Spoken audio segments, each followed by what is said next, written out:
Yeah.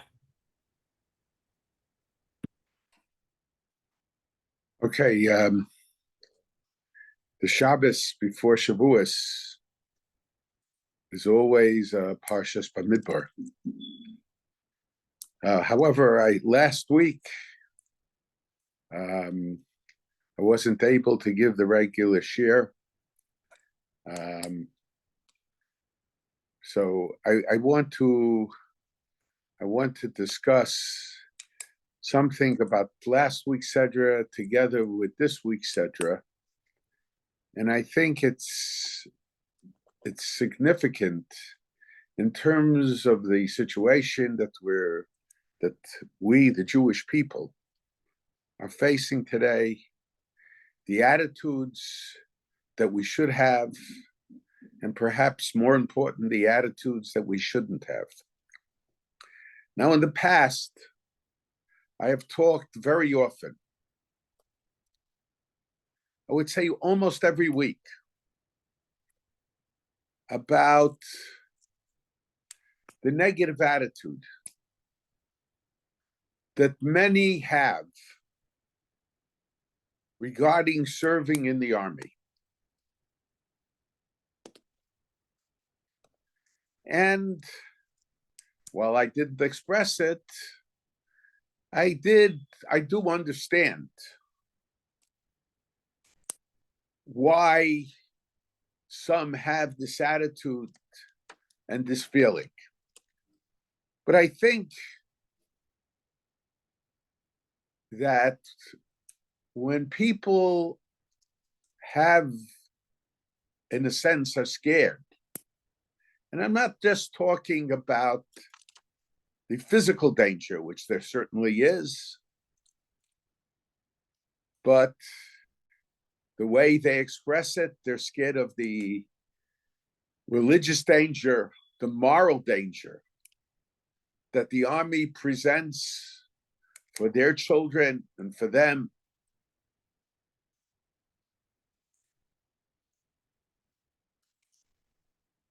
I think, but when you take that a step further, I understand the reservations. Can't say that I agree, but I understand the reservations that many have. Here in America, many of those, including myself, who had a positive attitude towards people going to the university, acquiring a secular education, are now confronted with the situation that is taking place on the college campuses. Obviously, this is not true about all campuses and all universities. But the danger, and there it's not just the moral danger, a spiritual danger, but there's the danger as to be identified as a Jew.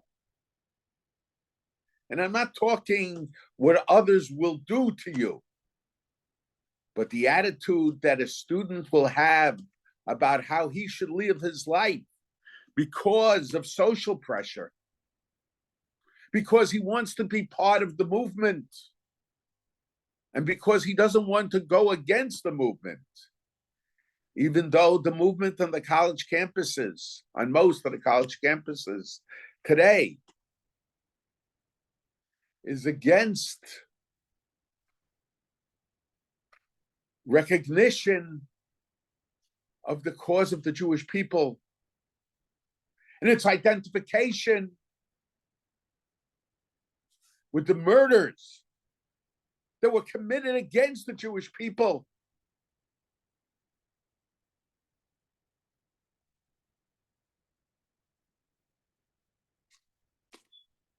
One has to be extremely careful in choosing the place that they're going to seek out higher education, even more so than before. So these dangers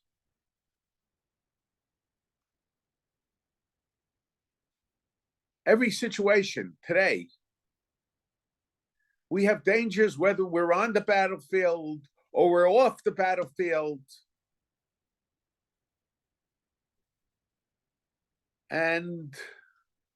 But I understand those who are hesitant to let their children or to bring up their children with the idea of fighting on behalf of the Jewish people, of saving the lives of the Jewish people, of preserving the Jewish state, which is a bastion of safety for the Jewish people. We see how the Arab nations fight with each other, how one kills the other. Perhaps in earlier years, that danger was not as prevalent as it is today.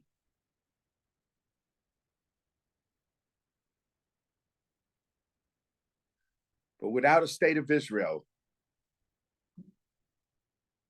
certainly from the perspective of today, and I would argue even from the perspective of former years,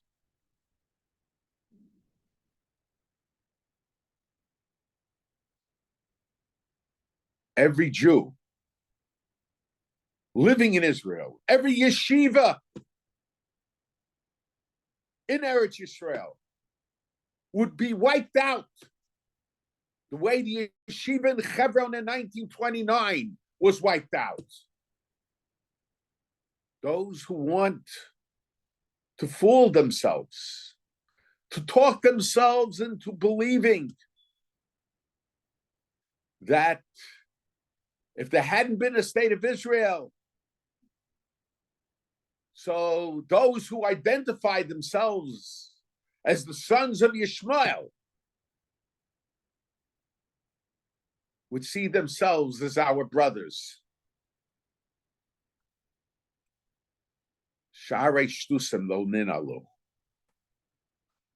Sometimes, when people want to believe something as ridiculous and as stupid as it is, in view of what we see happening in the world today,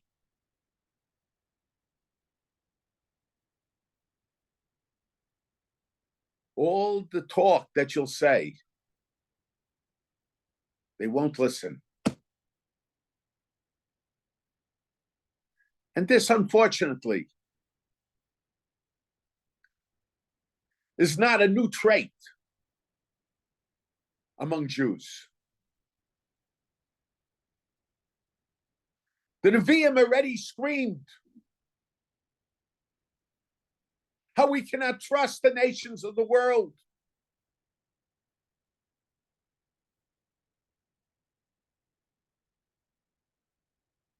And for some reason, we wanted to believe that we're not so vulnerable. And sometimes that led us to believe in the false premise that those who would destroy the Jewish people will actually defend them. And what do we see? The UN, the home of peace,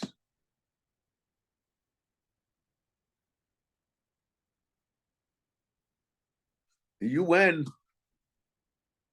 their employees joined in the massacre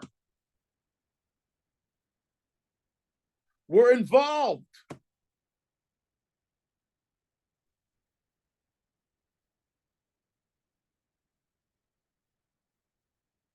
When Hamas went in Eretz Yisrael and Simchas Torah and killed and raped not only Palestinians who were not part of Hamas joined them, but the employees of the UN, United Nations, were involved also. It's not enough to remember what Hamas did.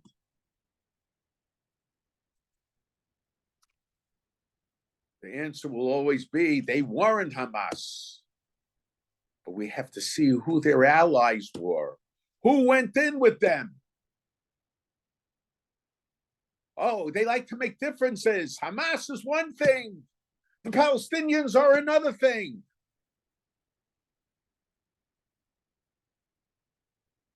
Of course,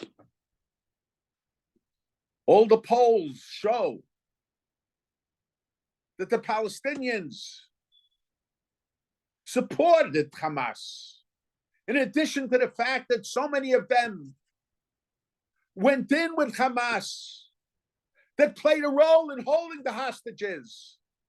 And we know, unfortunately, what happened to many of these hostages.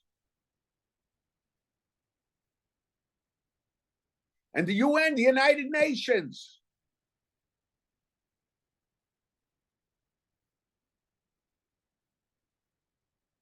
we should just think of it as Hamas. We have to think of it as something that UN workers were involved. And what's the answer that the UN gives? It wasn't that many of our workers. And what steps did the UN take against these workers? They want to place Netanyahu on trial. What did they do to their own workers who are involved?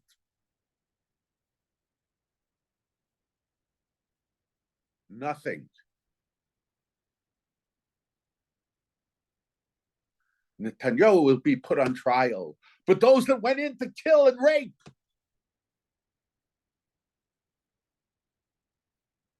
nothing is done. And when nothing is done, that is interpreted as approval. You can give all the speeches you want.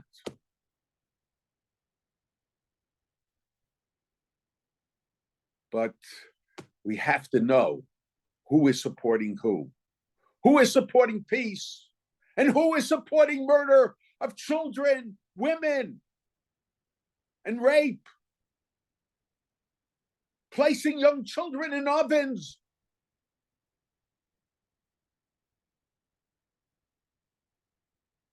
And what about the news agencies that so many Jews rely on? They're the honest ones.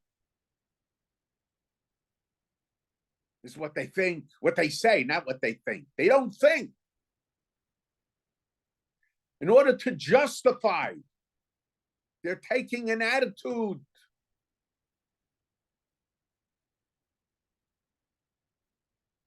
that will identify them with the so-called progressive.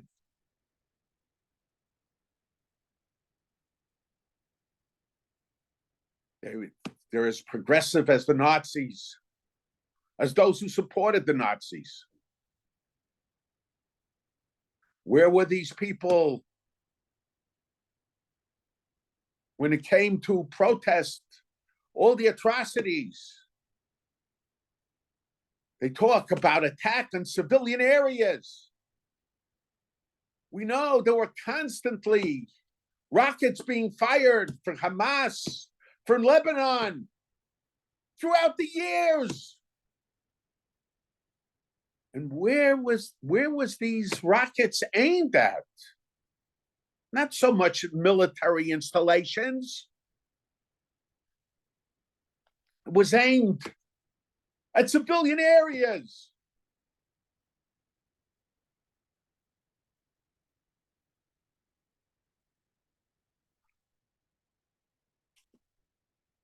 And when the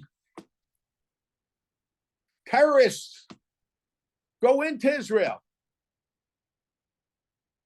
and they shoot people at bus stops,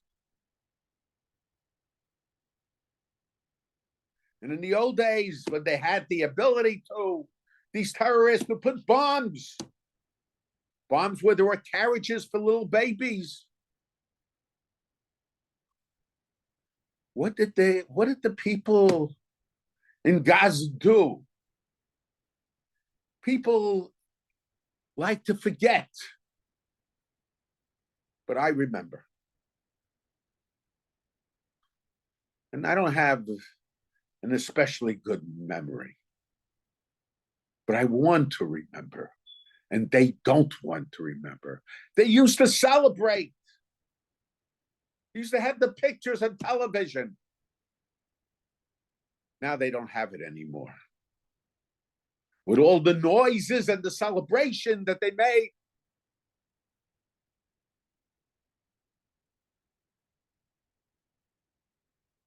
Where were all these people? They were aiming. It's true, we had Siyata D'Shmaya. Some of it through the invention of the Iron Dome. And we were able to stop many of these rockets. But they were aiming for? What were they aiming for? Not military installations. They were aiming for schools. They were aiming for homes. And they weren't coming in to try to get the murderers.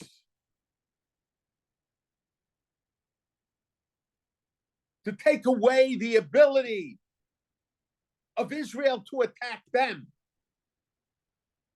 Israel didn't place its rockets among the houses of Tel Aviv.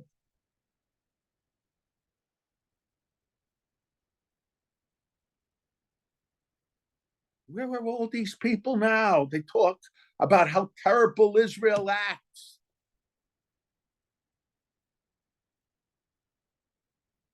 And then just recently I heard such stupid statements that the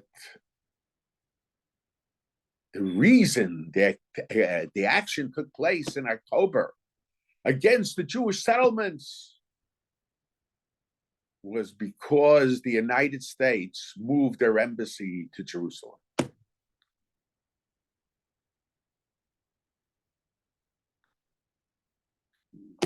That's the reason they went in and killed children, babies, raped women. How did that help their cause?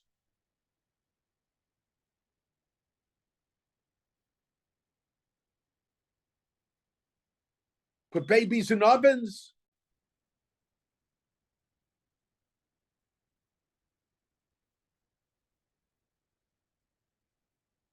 But you can talk all day long. They want to find words that somehow just answer, even though it doesn't make any sense. Sometimes the reason they want to answer is because they're scared that if they don't answer, they might be convinced themselves. And sometimes they're stupid enough to believe that when they answer, even though it makes no sense, they might even convince you. They'll only convince those that want to be convinced, not those that want to think. And this, unfortunately, is the situation. The situation is that they want to be part. There was a saying in the yeshivas, used obviously for other things, although to go with the flow. They like to go with the flow. So those in the yeshivas sometimes want to go with the flow instead of evaluating. Okay, chas v'shalom, they don't do these terrible things, But on a higher level, it would be okay if they did some thinking. And these people, Jews, they go with the flow. Dead fish go with the flow. Live fish can swim against the flow. Some of these people act as if they were dead. They don't want to think. They rather go with the flow. Now, in last week's Sedra, but so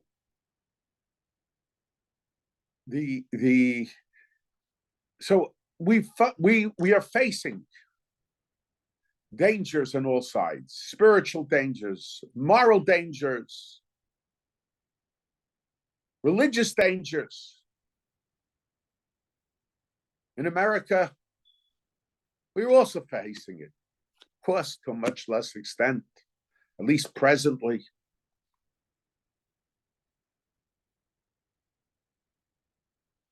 And in Israel, the soldiers on the battlefield are facing danger.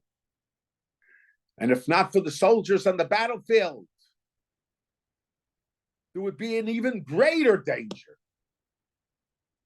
that all the Jewish people in Israel would be facing. And even now, in the cities, terrorism didn't stop. There's danger wherever you go. We see yeshiva boys in America, yeshiva men who certainly couldn't be identified as Zionists. They say people of Middle East origin, whatever that means, are taking the cars and trying to run them over. The pictures were on the television. I know, if I say somebody, I saw it, they'll say, where'd you see it, on Fox? They want to deny it.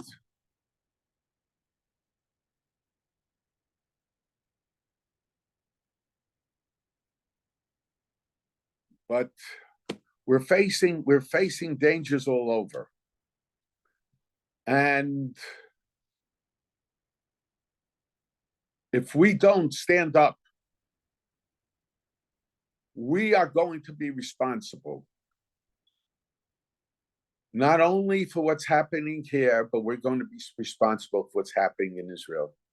We should know that the future, our future, and even more important than that, the future of our children in the United States is tied to what happens to the Jews in Israel. And if people didn't believe it till recently, they can believe it now. I mention all the time, people call me and they tell me people that were their friends are no longer talking to them. Overnight, the friendships ended. Anybody that makes a statement pro-Israel, he's threatened by his co-workers. I shouldn't say anybody. Many cases. I know of cases.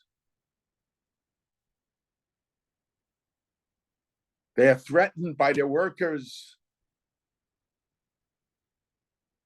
Letters are sent out to complain against them.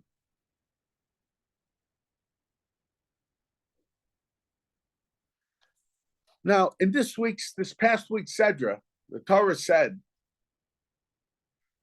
at the end of the Tochacha, V'zacharti es brisi Yaakov, I will remember my covenant with Jacob. Ves brisi Yitzchak is my covenant with Isaac. Ves brisi Avram eskor, and the covenant with Abraham I shall remember. And Rashi, I always mention the Rashi. Rashi says, why is it that the word schira, remember, I shall remember my covenant with Yaakov, and the covenant with Abraham I shall remember. With Yitzchak, it just is covenant of Isaac. It doesn't say remember the covenant of Isaac. But so Rashi cites the Medrash that the Ofrel Shel Yitzchak, the ashes of Yitzchak, Nira B'fanai, appear before me, Savar Umunach al Mizbeach, lying and piled on the altar. Piled and lying on the altar. And okay, the question is, where's the Ofrel Shel Yitzchak? I know there are some strange Medrashim that need to be understood. Yitzchak was not killed. Yitzchak was not burned. Yitzchak was not ashes. And also the expression Savur. What's the idea behind it? And I mentioned that the idea is that the ashes of Yitzchak, the ayil that was in place of Yitzchak. But what's the idea? The idea is, I mentioned that my father once explained the pasuk that HaKadosh Baruch Hu said about Avraham, Ki Yadativ, I love him, L'man ashi yitzave es banav es beiso achra, because he commands his children and his household after him.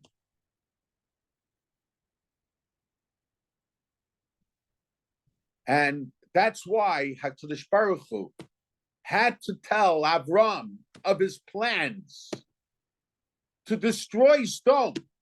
So Avram should be able to plead on behalf of Sodom.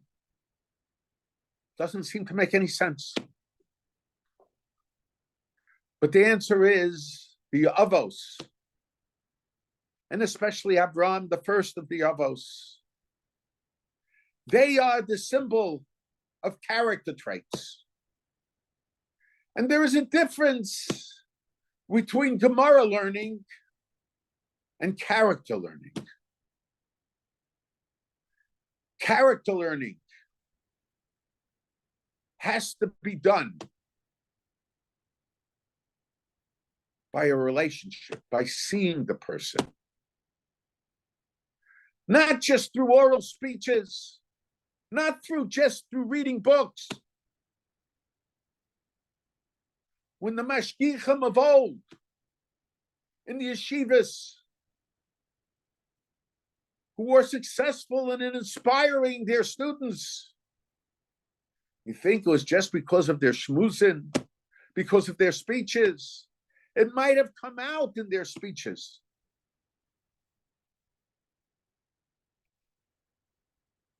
But it was done because these boys knew their mashgiach. They saw how he acted. They saw it wasn't the show, it wasn't an act. I shouldn't use the word act. It was who he truly was. It wasn't just the speech. I heard from so many of my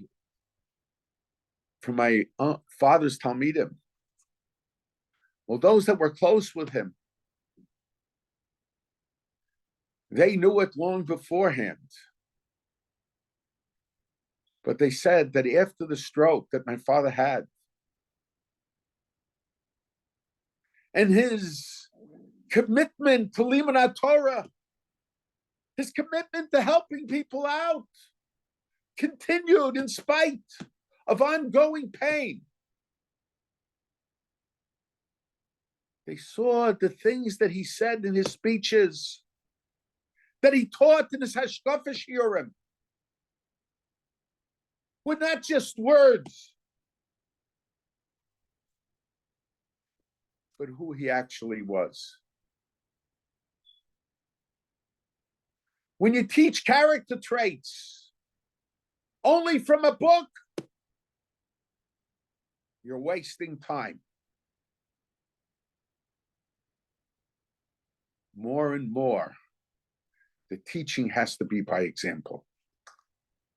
My father said, He commands his home, his house, his family, Bezbanav and his children, Acharav after him, by his example, Acharav. It wasn't just through speeches.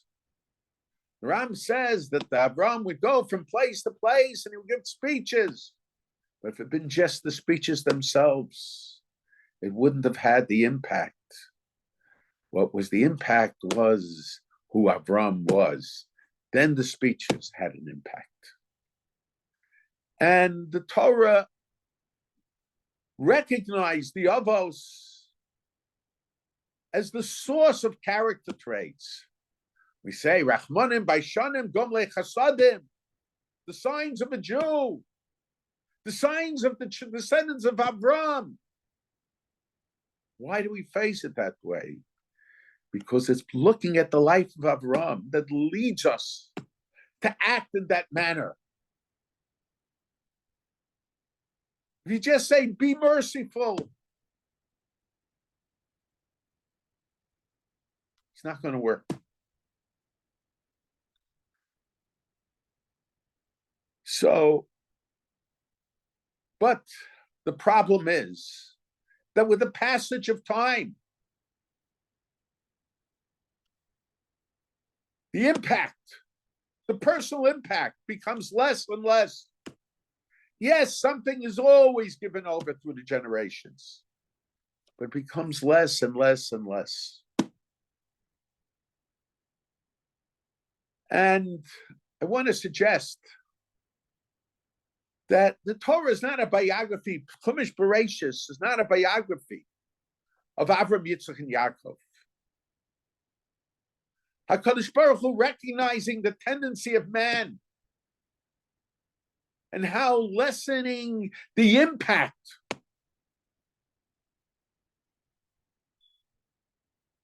as years pass by.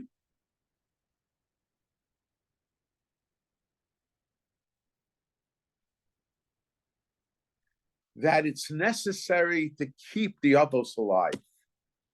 And consequently, the Torah talks about Avram, Yitzchak, and Yaakov in order that we should learn from their example.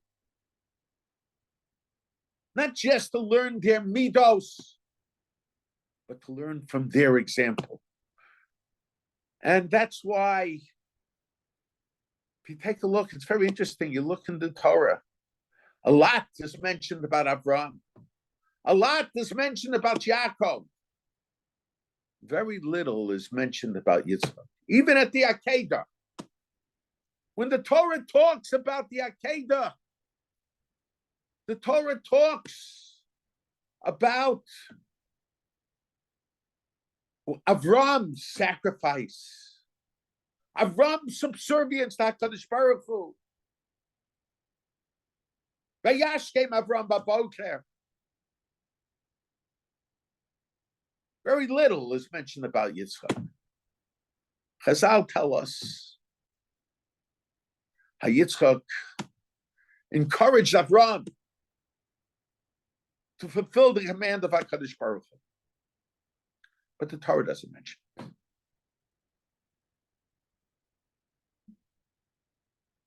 But I think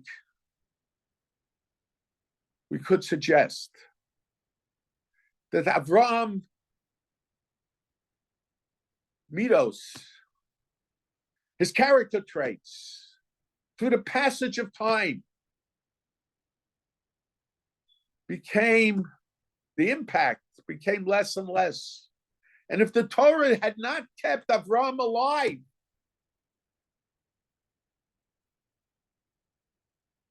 then the impact would have been very nil. Yaakov's impact also is dealing with difficulty, going from one situation to another situation, raising a family in Mitzrayim, in Golus, and keeping them at least during the duration of his lifetime, and to some degree afterwards also, committed to the tradition of Avram. But with the passage of time, that impact, that influence would have been gone. The Torah had to keep Yaakov alive. But Yitzchak, what was his midah? He had many midos, but the main midah, where do we get the Jewish people throughout the generations of Mesiras Nefesh, of giving one's life over? That came from Yitzchak. It's not that Avram went to the Kivshan Eish. It's not written in the Torah for whatever reason.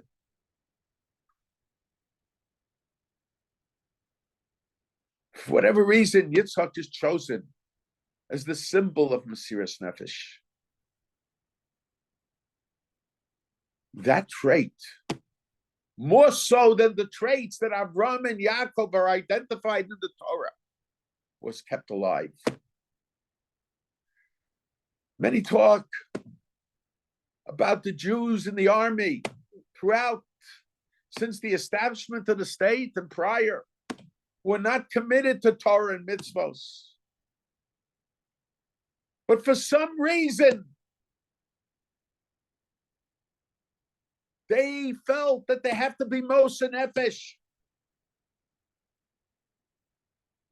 Some things, sometimes, that unfortunate that some of the very religious are not ready to do. To be Moshe Nefesh for somebody else.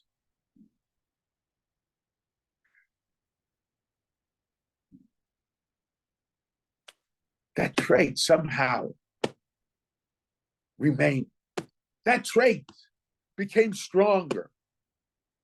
Where did they get it from? They got it from Yitzchak Avinu, a Mesiras Nefesh. That's the Afro Shel Yitzchak. That's Nira Lefanai. Nira means it's in the present. It's seen before me. It doesn't have to be remembered. Zochar is something of the past. Remember the past. But Afro Shel Yitzchak, Nira Lefanai. The Afro Shel Yitzchak represents the Mesiras Nefesh, the trait of Mesiras Nefesh. It's something that's not just in the life of Yitzchak, but throughout the generations, Jewish people, even Jewish people who weren't so committed to Torah, were Moshe Nefesh on behalf of other Jews. And on behalf of the Jewish people,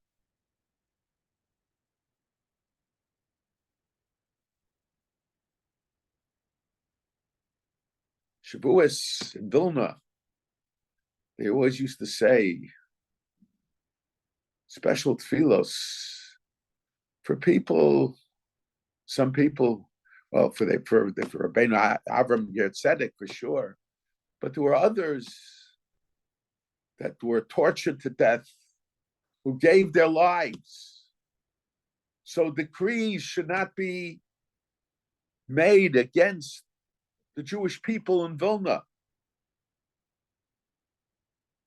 I think it was also in the time of the Vilna Gaon. In fact, I heard that when they were killed, there was going to be a decree forcing the Jewish people to leave Vilna because of a crime that was committed by non-Jews that the Jews were being blamed for. And two Jews who apparently initially were not so devoted to Torah, on behalf of the Jewish people, took the blame and were tortured to death. The way I was told over, the Vilna Gaon told everybody to sit a form of Avelus for them. They were killed also on Shavuos. Obviously, the Avelus was not on Shavuos.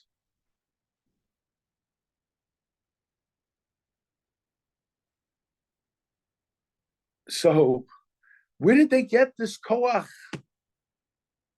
Where did they get this ability to be Moshe Nefesh? They got it from Yitzchak Avinu.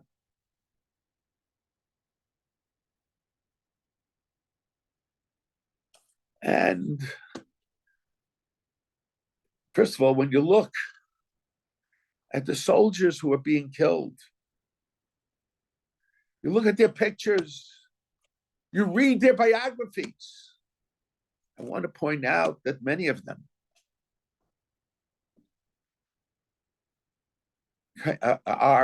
come from religious backgrounds. Many of them learn in yeshivas.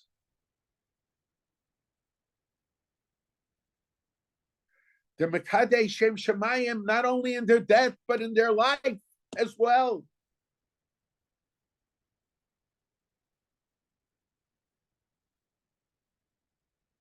It is a shame that those who perhaps, and I'll go into that, feel that they,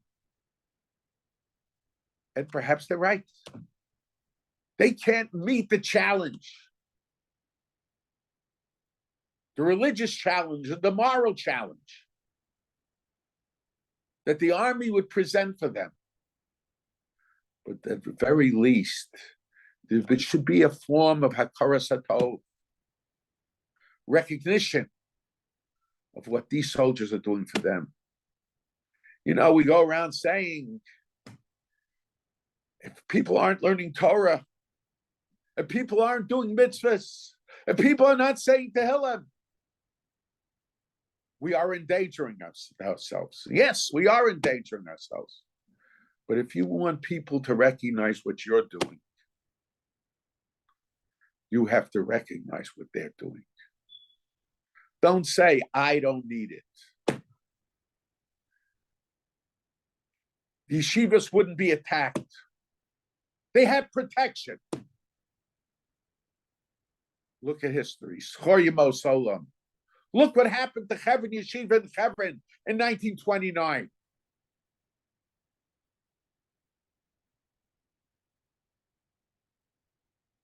Every Jew needs the other Jew, and every Jew has to recognize the contribution of the other Jew.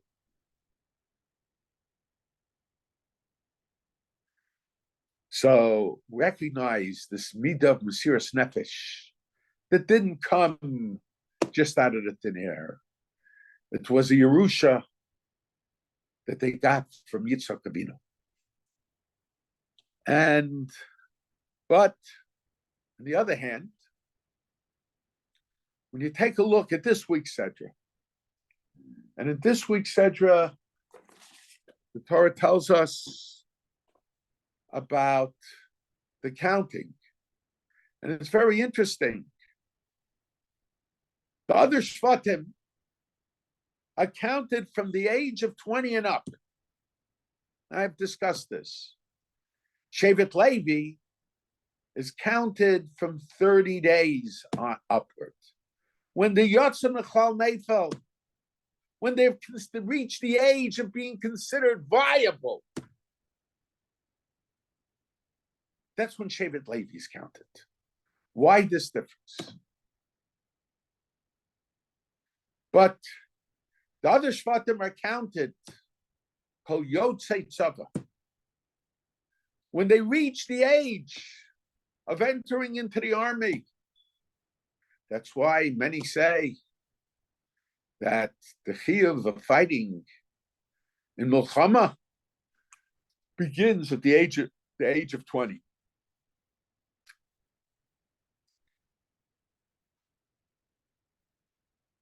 In other words, they are counted because they were, so to say, in reserve to do battle on behalf of the Jewish people. Shevet Levi was also given a task in life, but their task was a spiritual task. It was a task of Yoram Mishpatecha Yaakov v'Sarasta Yisrael. Teach the Jewish people. The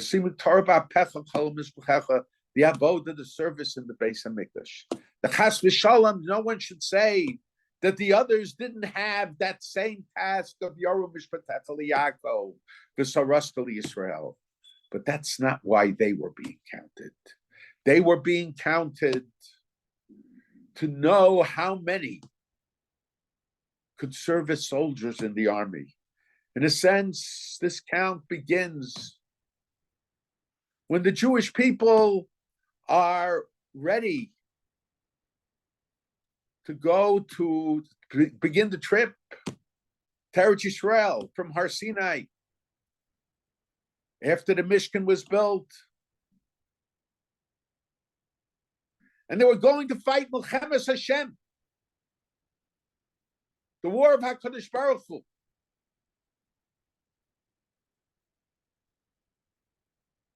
But they were counted as soldiers, even though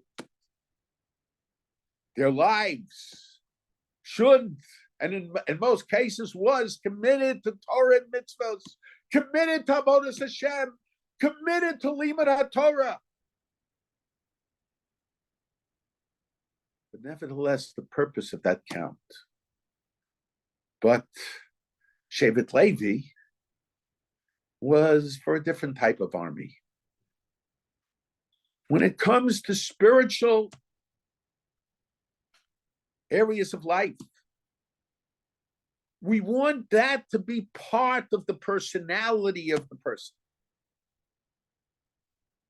It's not just that a person should daven, but a person has to be an Eved Hashem. Va'avaretem. It's not just to train him in certain actions, but it's to mold a personality. Molding a personality begins shortly after birth. We say by a bris, Geshem shenichnas lebris, ken yikones l'Torah l'chuppah l'maisim tovim. At the bris, we're looking at the future. It's not just the bris. The bris is the beginning.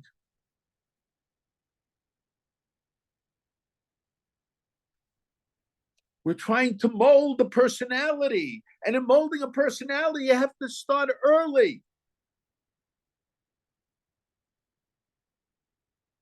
When it comes to the army, we're not trying to mold personality of soldiers. We're trying to give skills. We need an army. We need the very best army. But we don't want to mold the personality of soldiers. We want to mold them as Ovdei Hashem. And with the skills of being soldiers that they acquire, they are acting as Ovdei Hashem, as servants of HaKadosh Baruch Hu. I think that probably the reason, and I'm giving them a lot of credit for their mistake. Many in the Torah world feel threatened by the army, by the soldiers. I mean, when a soldier walks into some of the religious neighborhoods, this is before the war, they would sometimes spit at him, especially if he was a religious soldier. They would do all kinds of terrible things against him. Why is it?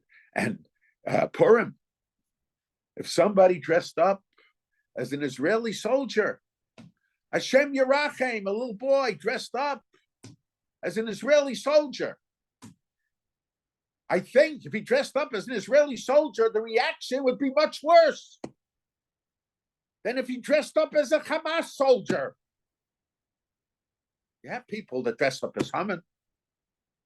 These are the Hamans of our day. They feel threatened. Why do they feel threatened? Because in yeshivas, and rightfully so, Yeshivas are partners with the parents, or should be partners with parents. Sometimes they try to think that they're the only ones.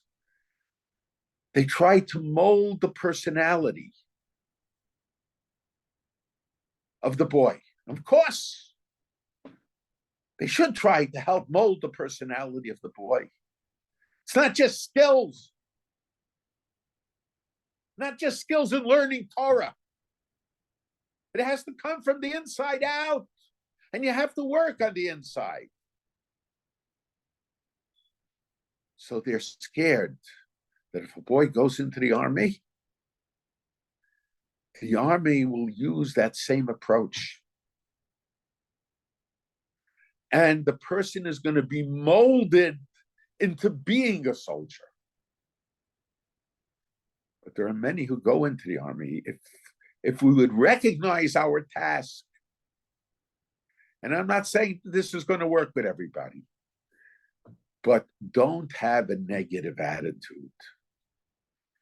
There are those that the personality could be molded in their homes, in the yeshivas,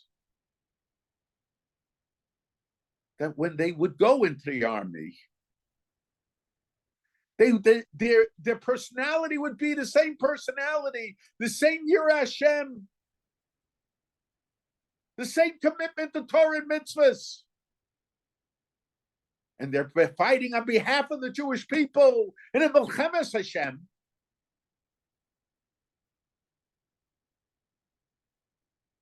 Will only be using the skills that were learned for a particular situation and not affect who they are. They will be the same Yireh Hashem, and perhaps greater Yireh Hashem, if they have that background. And to a certain degree, I want to suggest, and some have pointed out, that those who went to yeshivas and then joined the army, I don't know the statistics. And I don't know if the statistics are true or the statistics are not true. My father once told me, he says, statistics don't lie, but all lies have statistics. So they mention, first of all, I believe that many of those coming from observant homes who go to the army, they're not going to the army. I'm not talking about, I'm talking from very often. They're going to the army because they see it as a way of changing their lifestyle.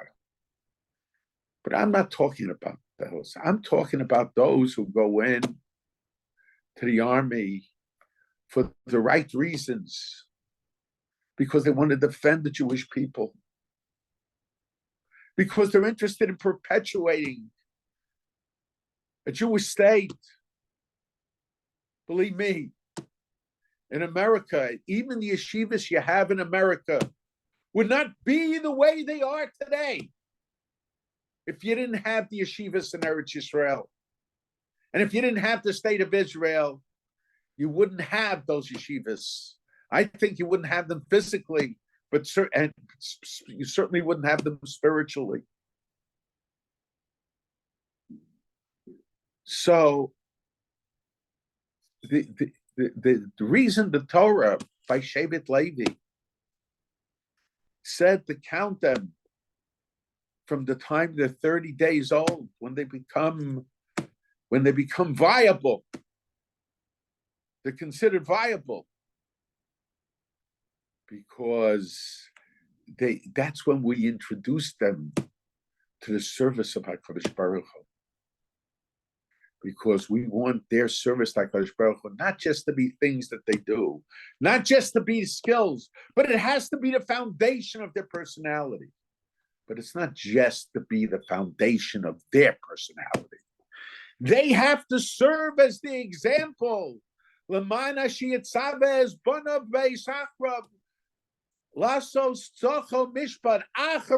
have to serve as the example for other Jews. What has to be the foundation of the personality? Their lifestyles, their commitment, Yoru mishpatecha liYaakov v'saraska liYisrael.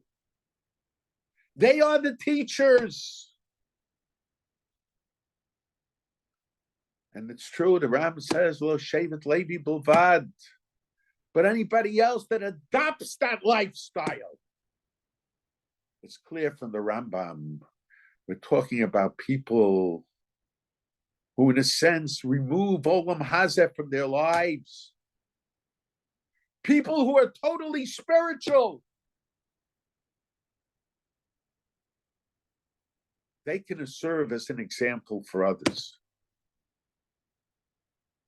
So Yoru Mishpatecha liYaakov v'saraska liYisrael, they are the teachers of others.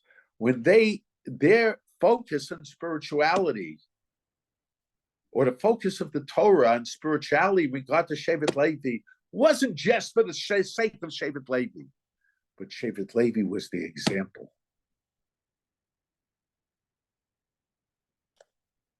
Shevet Levi was the example, the spiritual example, that the foundation of the personality of every Jew should be devotion to HaKadosh Baruch Hu. And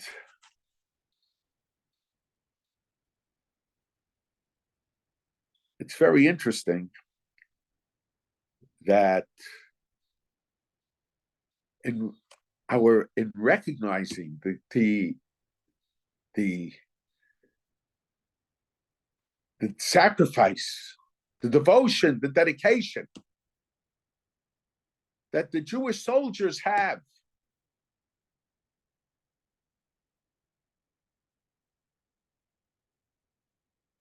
we have to, and especially those Jewish soldiers who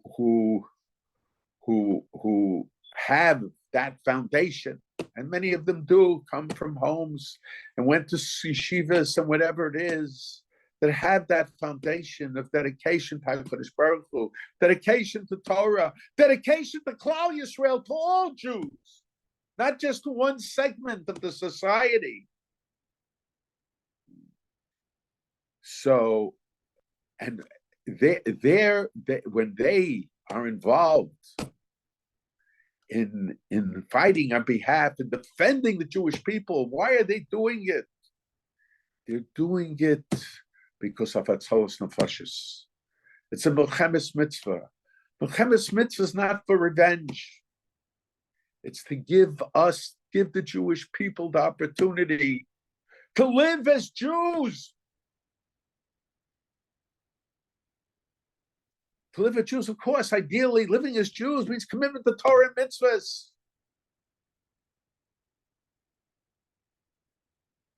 But each person is at a different level in terms of what it means to be living as Jews. So we have to understand that the whole purpose of this war is self-defense. Not self-defense for the soldiers, but it's self-defense for every Jew. The Jews in Eretz Yisrael, as well as the Jews of Chutz La'aretz, as I mentioned at the beginning of the share. And, the Torah says that when you fight with people, because I heard that there was a peace proposal that was supposedly given over by the state of Israel. That's the way it was presented. I heard some say, can't say that I'm up to date on the latest news. Some say it wasn't given over in the way it was made, all kinds of things. But one thing we know for sure, Torah tells us that when you go Milchama, it's machlokes, what type of Milchama. But when you go to Milchama, there's a din of Sheila Shalom. You ask for peace. But then if they refuse peace, you go to war. And Rashi says, if they refuse to make peace from you, you have to fight them. Why do you have to fight them? Because they are going to fight you if they refuse peace. We are dealing with an enemy. Those who go fight in the war, they're going to fight to save the Jewish people. But what does saving mean? Saving doesn't mean to inflict on the enemy. Saving means to put the enemy in a position that he can't repeat what he did. This was the problem, war after war, time after time. We just got rid of the immediate danger. It's not enough to get rid of the immediate danger. Each time it happens again, the catastrophe becomes greater and greater. They talk about a permanent peace. They always talked about a permanent peace. And they always attacked. Sometimes days later. Sometimes months later. Sometimes years later. And what guarantees? Who is the guarantee? The UN? Who went in with them?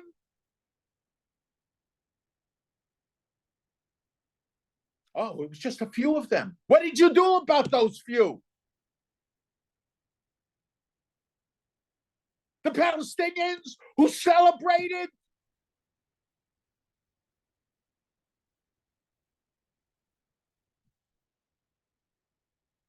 We're not going in for vengeance. We're not going in to kill because they killed.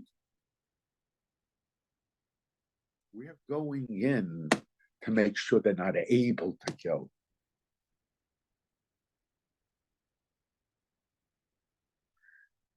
That's the problem. Very short-sighted. End hostilities.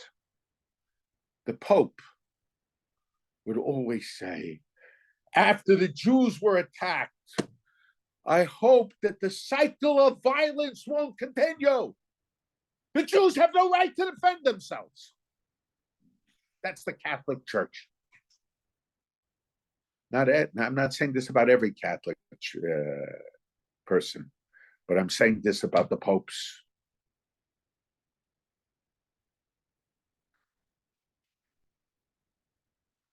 The Jews have no right to defend themselves. The cycle of violence has to end. Yes, the cycle of violence has to end. We're not going in there to kill. We're going in to defend. And these boys, they're the ones defending. They're not just defending us. They're going in to defend for future generations also. That, look, Hamas, a child of 3 years old, you see him wearing, they dress him up as a suicide bomber. What do they teach the children in school? What do they teach the children at home? And where do the suicide bombers go? The suicide bombers don't go into military installations. They don't go where the rockets are. They go into the stores.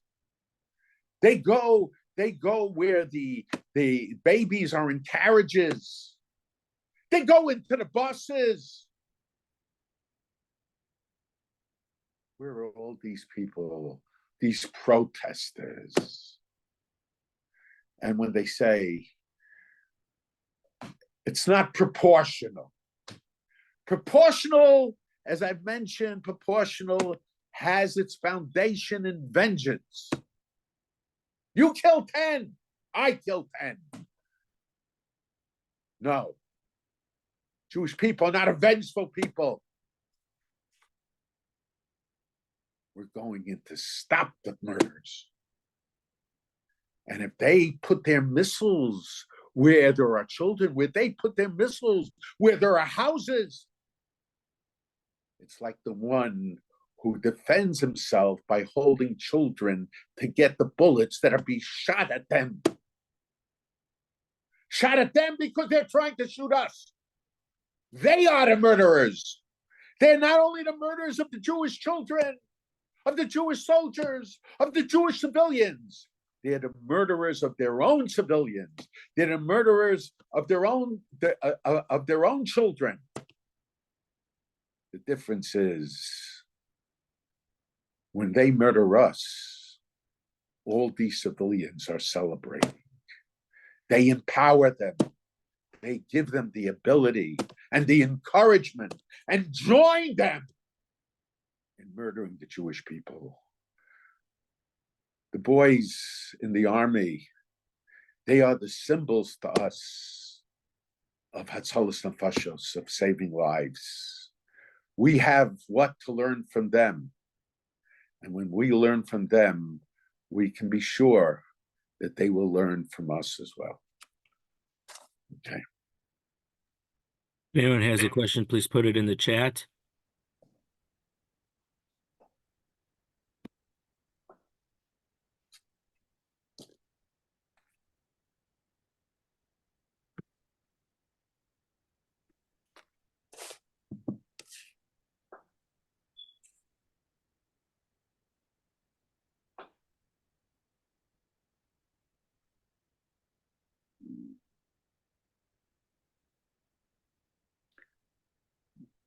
Okay, no questions. Thank you. Have a good week, everyone. Okay.